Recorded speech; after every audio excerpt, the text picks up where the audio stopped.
Anansi stories may be love stories, but they are also histories. And long ago we concluded sadly that all history is tragedy, especially for the people of Anansi. So, all love stories are tragedy.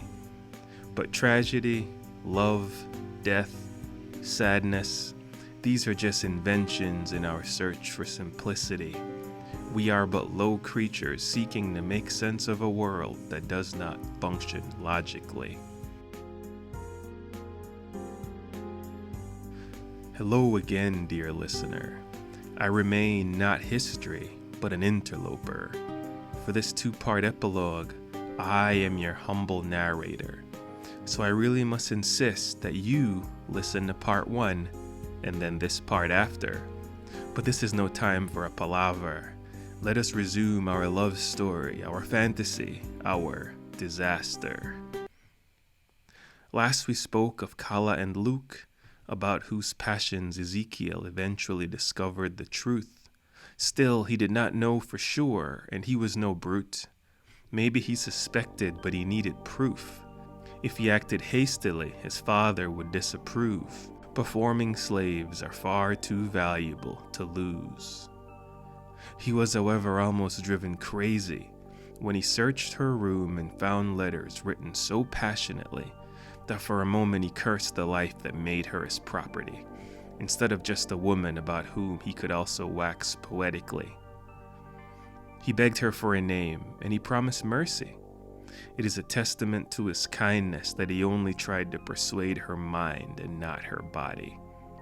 Finally frustrated, he tried to write her his own testimony. I was told you were mine before I could stand, but I was also yours. I tried to earn what I could rightfully demand, and I would earn it again by climbing mountains or scrubbing floors. I would do whatever you asked me to, take you to a faraway place where you could truly be free, and the world would see you like I see you, if you ask it, and if you choose me. There were tears in her eyes as she read, and she meant every word of it when she said, "This life has played many cruel tricks, but it has also given me your friendship. If I could give what you ask, then I would gladly give it. You saw a woman where they told you there was only a beast. You have made sure that I have known only peace. You have kept me, safe but yours. Now I must ask you for release." Maybe he did love her, or maybe he just wanted her as his lover. In any case, how he felt did not matter when he mentioned the issue to his father. The elder Brown saw opportunity in his son's heartache. He listened carefully to what Ezekiel had to relate. Then he told the boy what steps to take. "You are a master and there is no room to negotiate. Instead, now is the time to educate. Not just Calla, but the entire estate. There might not be sugar or tobacco, but there is still a gate. And within it, reality is what we dictate." And so, Brown wrote his greatest play yet. It was Hamlet, it was Lear, it was his Macbeth. And at the end, a single slave was put to death. It was an expensive venture, but it brought the crowd to a fervor, and the next night the estate was more full than ever. Never to disappoint, Brown killed another. And Calla understood because Ezekiel told her that the killing stopped when she agreed again to be his lover. Brown had discovered the estate could make more than ever if every night he killed a performer. Her letters to Luke were no longer declarations of passion.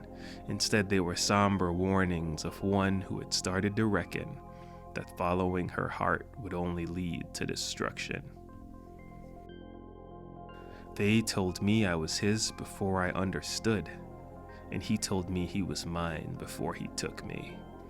Maybe I loved him once before I could know that you exist and are my destiny. Still, you must forget me for good, like your life depends on it. It is a hard thing to ask, I know, but I would cut out my own heart and bury it to see you whole every night during the show, and not put to death by that cruel old man's whip. And try to forget they did, but the elder Brown was wicked, his new stories earning him untold profit. You could call it greed, but in truth, the old man had gone rabid, and he could not stop once he had started. So Luke heard Ezekiel's promise, but did not trust. He saw the old man's eyes gleaming with a familiar bloodlust. He had seen that look before and knew that they must run before the Browns gave up their pretense of being just, and he told Calla as much. "Run with me. I would die with you in the forest. At least we would be together in eternity. Damn the dogs, the men and their muskets. Damn a world that would take you from me. Name a thing and I will risk it, to live or die with you as my final memory." All life is a love story, listeners. Perhaps even more so for Anansi's followers. They were usually in love with freedom but denied power. Luke and Calla, however, were in an equally ill-fated romance with each other. Once again, her response was short and somber. "I would risk things dearer to me than simply living. Meet me tonight when the slaves start singing." So, when the first group of actors began reciting, "Welcome to the estate, where magic and music create, as you rest your weary backs and callous hands, sit down, sprawl out, or stand," Luke and Calla snuck off into the coming darkness of the evening. In the history of the estate, only one show never made it to the ending, because two of the lead slaves were running. The estate had no armed men for pursuing. Richard Brown knew that there were far better ways for keeping slaves who feared many things worse than dying. Still, it meant Ezekiel had no help to recover his lost property. He panicked and sat down in the dirt pathetically. His aging father, however, was still a master of oratory. Using his cane, he hobbled to center stage hastily. His voice was strong, even if the same could not be said for his body. "My God-fearing brothers, you have come to the estate many times. You know how well we treat the niggers. We teach them to dance and we make them rhyme, but they are seldom beaten and often fed. Would it then shock this group tonight if in spite of this I said, a boy and a girl have taken flight? But they do not just run from me. They do not just run from my kindness. They run into the night to disrupt the destiny of this very place that we have reclaimed from the wilderness. So I ask you for your horses, your strength, and your guns to bring back these runaways, not just for my family and my son, but for the honor of every God-fearing white man here today." The elder Brown could still rustle a crowd, so when the 30 or so men volunteered, they were loud. Calla and Luke ran as fast as their legs allowed, but they were no match for horses being spurned by those who were hateful and proud. And they had been slaves their whole lives, so they did not know the mountains or the way to the maroons or where to hide. Holding hands, they pushed blindly through the darkness, hoping to find salvation on the other side. Then in the distance, they heard a noise that filled them with fright. It grew louder and closer, run as they might. Overwhelmed, they fell to the ground, screaming and writhing, and remained there when the impromptu slave hunters came looking. The hunt was over, and the men were disappointed to have been denied the thrill of the chasing. Richard Brown was older, so he was trailing, but Ezekiel was there, and he dismounted to examine that which legally he had been born owning. Then he kicked her. the first time he had ever hit her in anger. But all of a sudden, Calla and Luke were screaming no longer. Their bodies relaxed and their breathing grew heavier. Ezekiel did not notice when the air began to tremor. When he aimed the shotgun at Luke's head, he made it spit fire. The sound of the rifle was deafening against the quiet of the night. Dust flew up from the forest floor, hiding the already insufficient light. When it cleared, Ezekiel's eyes widened with fright. Luke was standing, unarmed and ready to fight. He'd always been bigger than Ezekiel, but now he seemed filled with power and might.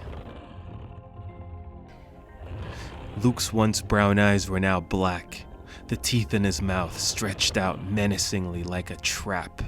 Ezekiel only managed a single step back before Luke sunk his massive teeth into the white man's neck and broke it with a crack. Some of the men tried to run, and a brave soul may have even fired a gun. But those horses who chose to stay with the riders many decided to abandon began collapsing like shadows under the force of the sun. There was Calla, her green eyes now pools of blackness and anger. She hunted the men like a panther.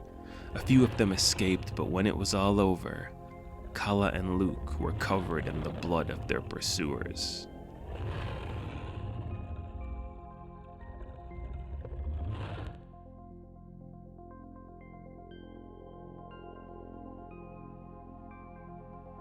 The next part is told by Richard Brown. It is not a story of love, but a story of love torn down, an evil that would eventually gain great renown.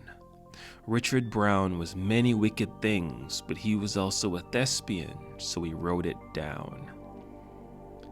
I stared at the red of my boy's blood, until red gave way to blackness and blackness to more blackness. Then it was like I was caught in a flood. I was certain this was a kind of madness.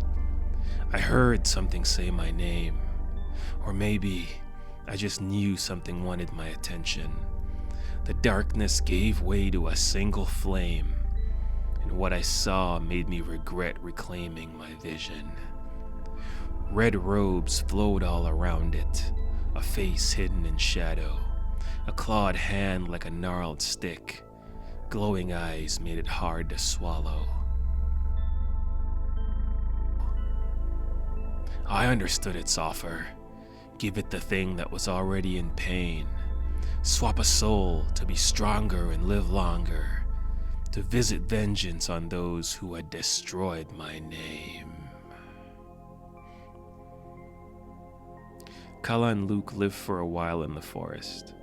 They were now unafraid, immortal, and at their happiest. They fed with an Obayifo's aggressiveness, but they had also been slaves and learned not to be careless. They picked off drunks and others who they hoped would not be missed. But mostly they loved each other and were free and held these things dearest. Hunters and runaways alike who entered the forest would tell stories of the two lovers laughing and dancing in the ocean mist. But all history is tragedy, especially the history of Anansi. And many days later, Luke was the first to notice the man walking quickly. Dressed in black robes, he moved across the sand easily. Luke did not recognize him, but he was hungry. He did not notice that the man showed no fear and indeed seemed to grow ready. Calla knew the figure better, and she screamed out to her lover. She saw from where she stood that the thing wearing Richard Brown's face was Richard Brown no longer. Luke stopped and stared, partially in fear and partially in anger. Richard Brown smiled and motioned him closer. When the old man laughed, it was the same hollow rumble that you, listener, know belongs to the hunter.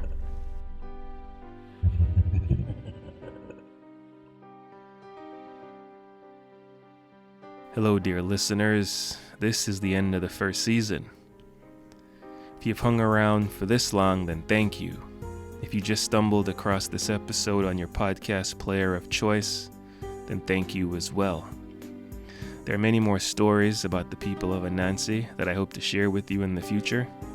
Calla's story is just beginning, and I would like to spend some time with Kamau again. I assure you that you will be hearing from history and memory in the new year. If you enjoyed what you heard, I would ask you not for a donation, but to leave a review on Apple Podcasts and follow the Anansi Chronicles on Twitter and Facebook. The links are in the show notes. I would also appreciate if you would share this episode with your friends. This is nothing if not a labor of love, and I hope to continue this project for a little while yet. Until next time, keep the faith, and thanks for listening.